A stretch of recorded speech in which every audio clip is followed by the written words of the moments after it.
petite ville de Nouvelle-Angleterre d'un silence blanc. Debout près de la fenêtre, je sirotais du thé, regardant les flocons de neige dériver paresseusement au sol. Mon fils Tyler était parti à l'université 2 mois auparavant et la maison semblait encore vide, sans son rire qui résonnait. Depuis mon divorce, les journées semblaient longues et ternes. Mon ex-Mick était parti des années auparavant, d'abord spirituellement, puis physiquement. L'amour était devenu quelque chose de lointain, d'abstrait, jusqu'à ce matin-là où Ethan, le meilleur ami de Tyler, est venu frapper à ma porte.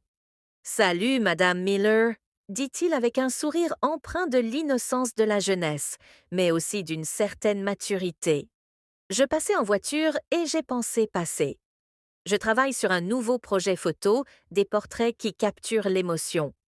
Pourriez-vous me laisser prendre quelques photos de vous? J'ai ri doucement en écartant une mèche de cheveux de mon visage. Moi, je ne suis pas vraiment fait pour un portrait. Vous seriez parfait, dit-il. Ousque, c'est ce que je veux que mon appareil photo voie. Quelque chose dans son ton me désarma. Peut-être était-ce l'honnêteté dans ses yeux ou cette confiance? Il sourit, assis en face de moi, le regard fixe. Vous avez toujours été gentille avec moi, Madame Miller. Quand ma mère est morte, vous étiez la seule à prendre de mes nouvelles. Vous ne vous en souvenez probablement pas, mais cela m'a sauvée. Je m'en souvenais. Il avait 17 ans à l'époque, perdu et fragile. Je lui avais offert du réconfort, car c'est ce que tout le monde aurait fait.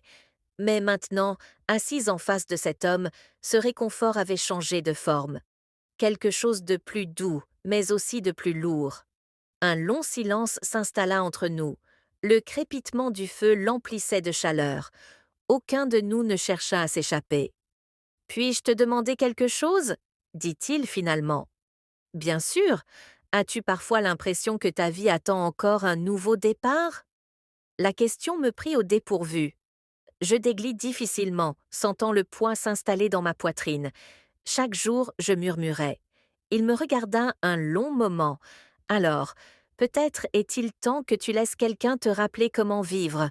L'air était chargé. Mon pouls s'accéléra. Je me levai brusquement, cherchant quelque chose pour occuper mes mains. Mais lorsque je me retournai, il était plus proche qu'avant. Pendant un instant, nous nous sommes simplement regardés. Deux êtres liés par une solitude inexprimée, séparés par des années, mais réunis par quelque chose qu'aucun des deux ne pouvait nommer Ethan, murmura-je d'une voix tremblante. Ce n'est pas bien, je sais, dit-il à voix basse, mais cela me semble sincère. Je fis un pas en arrière, le cœur battant. Tu devrais partir. Il hésita, puis hocha lentement la tête, son regard s'adoucissant. Je suis désolé, je ne voulais pas te mettre mal à l'aise. Avant de partir, il se tourna vers la porte. Tu devrais garder ces photos, Claire. Elles montrent la femme que je vois, pas celle que tu penses être devenue. Lorsqu'il partit, le silence dans la maison était insupportable. Je m'assis devant le feu vacillant, fixant le collier qu'il avait accidentellement laissé sur la table. Une simple chaîne en argent avec un petit pendentif. Cette nuit-là, je rêvais à nouveau de la neige, de la chaleur contre le froid, de les limites fondaient comme le givre au soleil.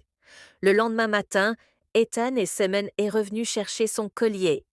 J'aurais pu le laisser à la porte, mais quelque chose en moi voulait le revoir. Lorsque j'ai ouvert la porte, son regardait le mien et j'ai perçu la même incertitude, le même lien tacite. Il a souri faiblement. Je n'étais pas venu juste pour le collier. Je n'ai pas demandé pourquoi. Peut-être que je le savais déjà. Nous sommes restés là. C'est silencieux. Deux hommes se prisent dans une tempête imprévue. Mais même à ce moment-là, je savais que certaines histoires ne parlent pas de franchir des limites.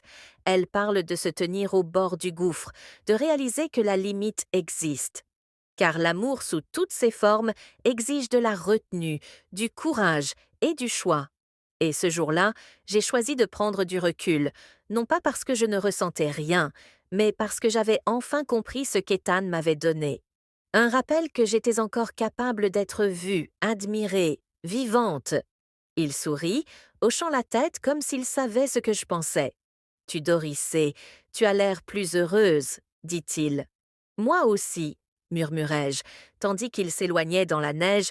Je réalisais que l'amour n'a pas toujours besoin d'être revendiqué pour changer.